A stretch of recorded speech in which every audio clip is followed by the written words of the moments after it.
ధర్మపురి క్షేత్రంలో ఈ బుద్ధ పౌర్ణమి ఈ ఉత్సవాల సందర్భంగా విచ్చేసినటువంటి సభాసదులందరికీ స్వాగతం.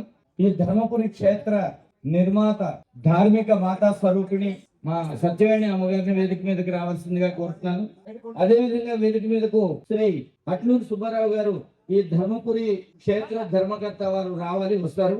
ఈ కార్యక్రమానికి మరొక అతిథిగా విచ్చేసినటువంటి వారు విదుషీమణి సంగీత విద్వాంసురాలు శ్రీమతి అయ్యగిరి శ్రీదేవి గారు, సనాతన ధర్మ ప్రచారికగా కంచి కామకోటి పీఠం వారిచే నియమితమైనటువంటి విదుషీమణి శ్రీమతి అయ్యగిరి శ్రీదేవి గారిని వేదిక మీదకు విచ్చేవలసిందిగా సవినయంగా ప్రార్థిస్తూ ఉన్నాం.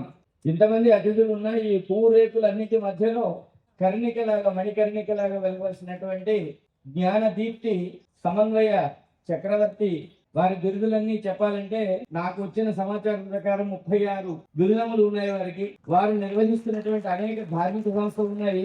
ఈ రోజు నేను వారిని కొత్తగా ఇక్కడ పరిచయం చేయాల్సిన అవసరం లేదు. బ్రహ్మశ్రీ సామవేదం షణ్ముఖ శర్మ గారు అంటే చాలు, వారి యొక్క బహుముఖీన ప్రజ్ఞ అందరికీ సుపరిచితమైనటువంటిది. ఈ 3 రోజుల పాటు మనం వారి యొక్క వాగ్వాహినిలో ఓడలాడటానికి విచ్చేసాము. వారి యొక్క ప్రవాహానికి స్వాగతం పలుకుతూ ఉన్నాం.